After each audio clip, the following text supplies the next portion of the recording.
Using a cut-down cardboard box as our mold box for this mold making procedure, we apply a generous amount of glue using a standard glue gun.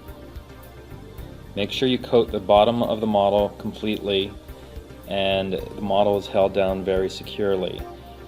If the model moves at all during the mold making process, the rubber will get distorted. Press firmly until the glue has dried completely. We are now ready to seal the model with a coating of shellac. We take standard shellac and cut it 50-50 with denatured alcohol, which thins the shellac down to a point that it will apply quickly, evenly, and dry quickly.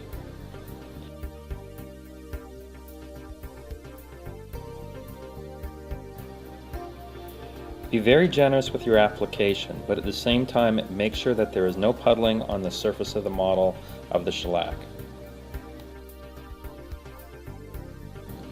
As you can see here, we are using a yellow colored shellac. The reason for this is so that we can clearly see what has been coated and what has not. Shellac is also available in a clear color, but I do not recommend this for this process. I usually apply 2 coats to every model before applying the latex. Allow them to dry completely before you begin applying latex.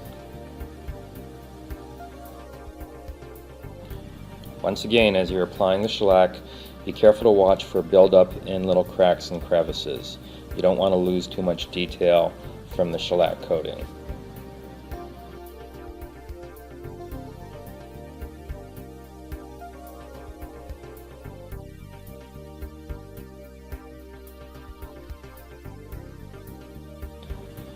The first coat of latex that goes onto our model is called the print coat. That is because it is a printing of all the exact detail on the surface of the model.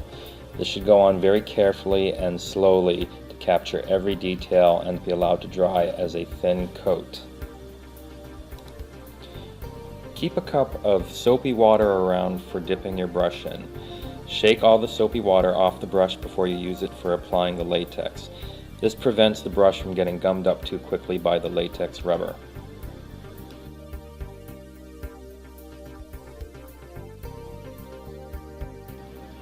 Remember that the first coat of latex is the coat that is going to capture all the detail of your model. So take your time and make sure you don't rush and build up any little air bubbles on the surface of the model. As you're applying the latex to the model, make sure that you also coat the sides of the box as well. This becomes the frame for your rubber mold when it is all done.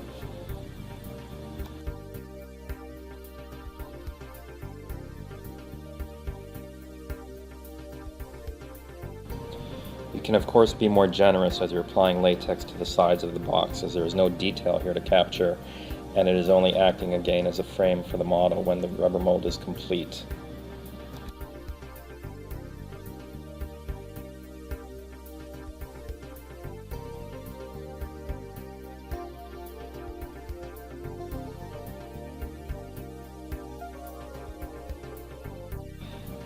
As you're applying the latex to the model, do not be concerned if any latex gets between the model and the box. This can be trimmed off after the rubber has cured completely and you have demolded the model.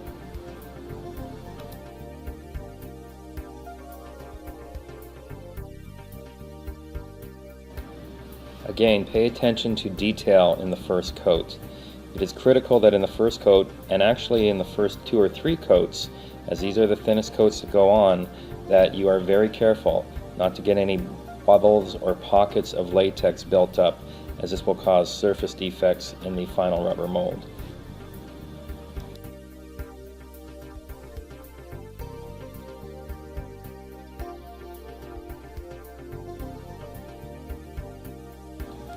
Do not be afraid to lift the model to apply the rubber. This is why you spent the time to glue it down nice and firmly in the beginning, so that it will not move as you move it around. You need to be able to get at every point of the surface of the model and the mold box to coat it with rubber.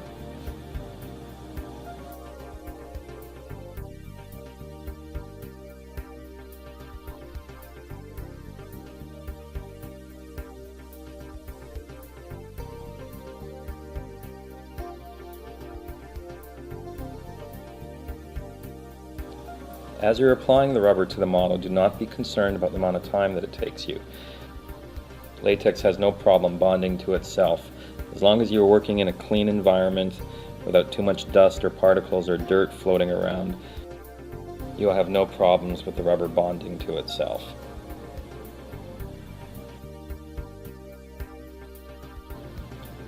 As you can see, as the rubber dries, it becomes translucent and almost disappears on the surface. When the rubber looks clear all over the surface of the model and the mold box, that will tell you that the first coat is dry and you're now ready to apply your second coat.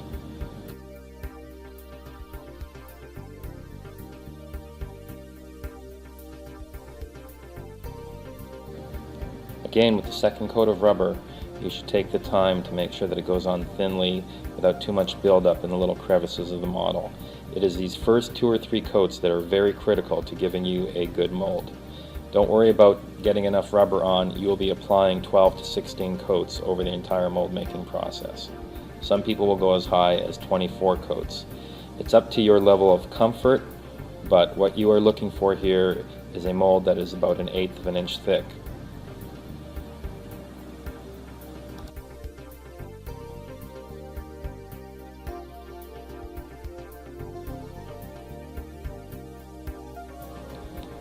Again, remember to thoroughly coat the sides of the box, as this becomes a support for this rubber mold, as this is a freestanding simple rubber mold.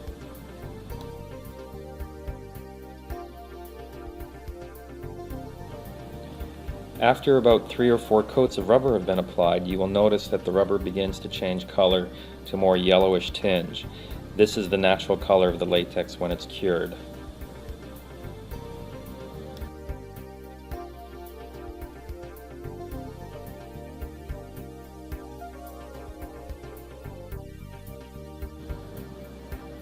On about your 4th or 5th coat, we are going to add cheesecloth to the side walls of the rubber mold for extra support, rigidity in the side walls of the rubber mold, and also to improve the tear strength for the demolding process. This will increase the life of your mold in production. Take your time in working down the cheesecloth onto the side walls. It will absorb the latex easily, and as you apply more latex to it, it will fill in easily. This will make a very big difference in the strength of your mold and the rigidity in the final outcome. Make sure that you completely coat the cheesecloth with latex rubber.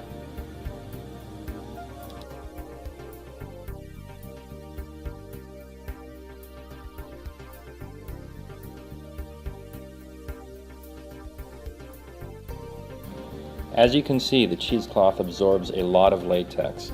This helps build up the latex on the side walls.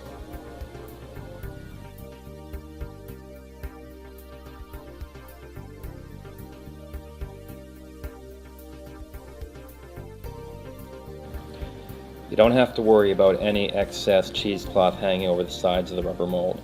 This can be trimmed off after with a pair of scissors when the mold is complete.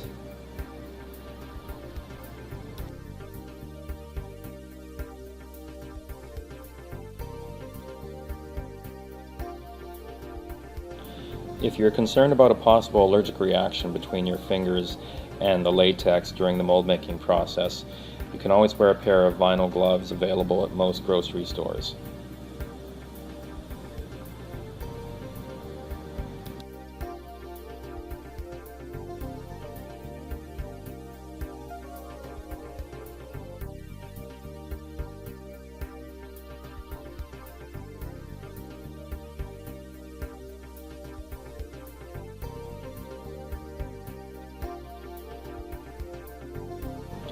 Remember to keep track during the mold making process of how many coats of rubber are going onto the actual model versus the coats of rubber and cheesecloth that are going on the side walls.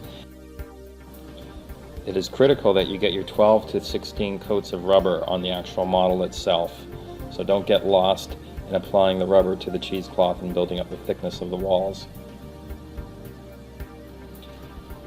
Each coat of rubber will take 30 minutes to an hour to dry completely. This of course depends upon room temperature, humidity, and general weather conditions.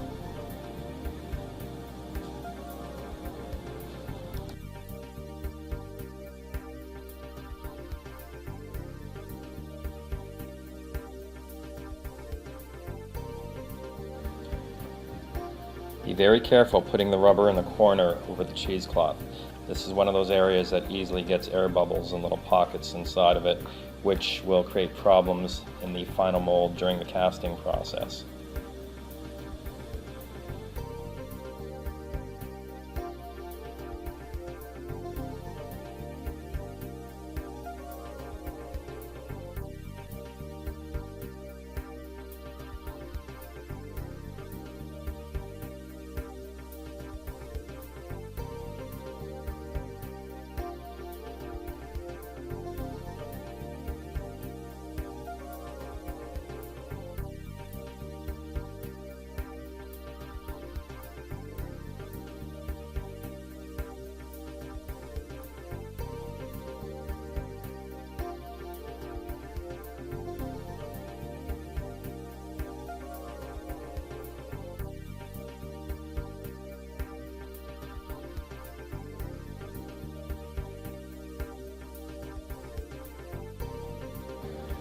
Once again, we are looking for 12 to 16 coats of rubber on the model to build up a thickness of at least 1/8 of an inch.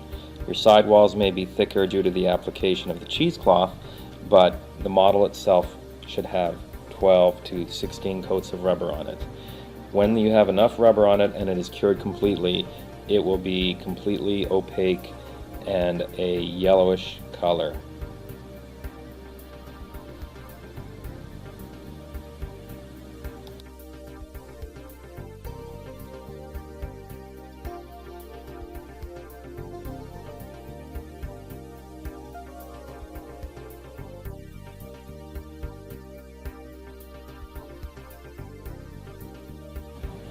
Now that our mold is completely cured, we are ready to demold.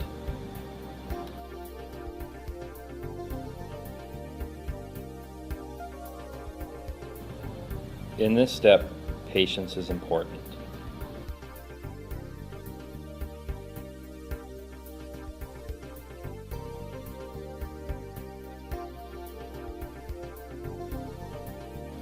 Work the cardboard off of the rubber all the way around the edge of the box.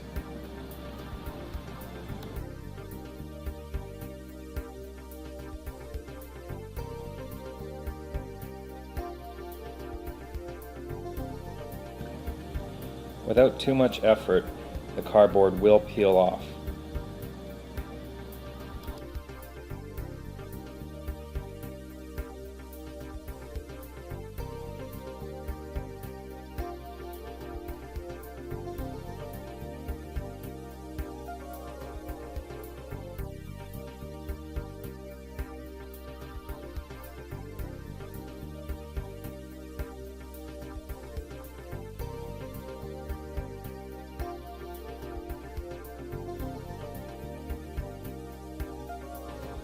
As you can see, the rubber really does not stick to the cardboard, and it does peel off fairly easily.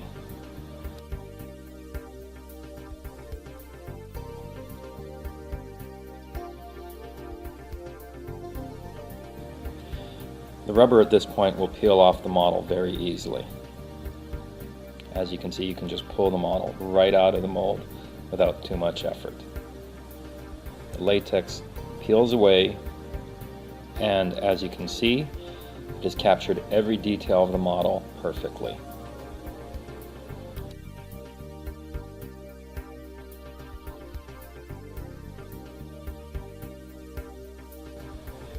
Use a sharp pair of kitchen scissors at this point to cut away any excess cheesecloth and rubber from the edge of the mold.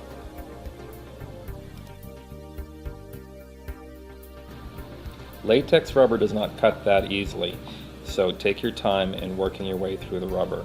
You will eventually work your way all the way around, and you would like to cut a nice, straight, smooth edge.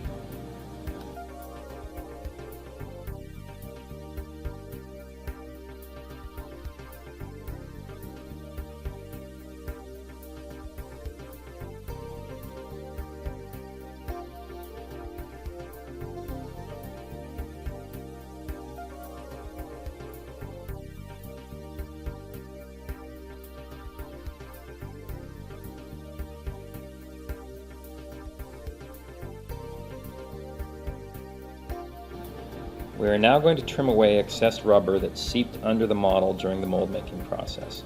Using an X-Acto knife with a sharp blade, very slowly and carefully work your way around. Also be very conscious of the fact that you're using a very sharp blade. You do not want to get cut by it.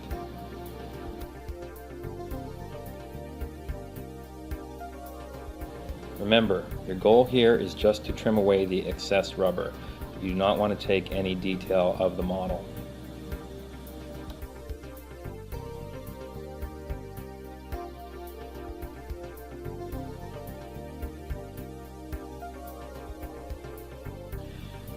We are now ready to cast in the mold we just created. Using some scrap cardboard, we built a small frame for the mold to support it so that it will not deform during the molding process. Remember, the secret to mixing up your plaster properly is to add the plaster to the water, not the water to the plaster. Gently sift the plaster into your water, allowing all the particles of plaster to absorb water into them before you begin mixing them. When your bucket looks like the bottom of a dry creek bed, you may then proceed to mix the plaster.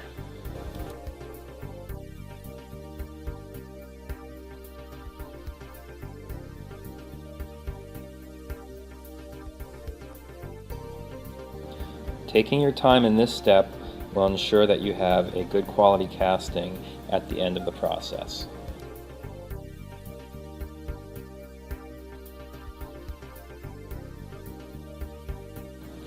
Once the plaster has reached a smooth, creamy consistency, you are now ready to pour it into the mold. Pour it in slowly and allow it to fill itself over the mold. A little light tapping on the side walls of the rubber and shaking of the mold will ensure that you release any air bubbles that could be caught in the casting.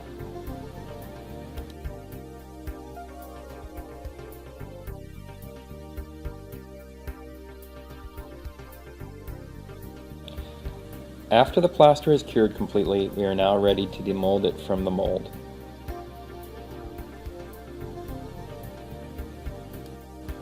Work the rubber off slowly as you do not want to damage your casting.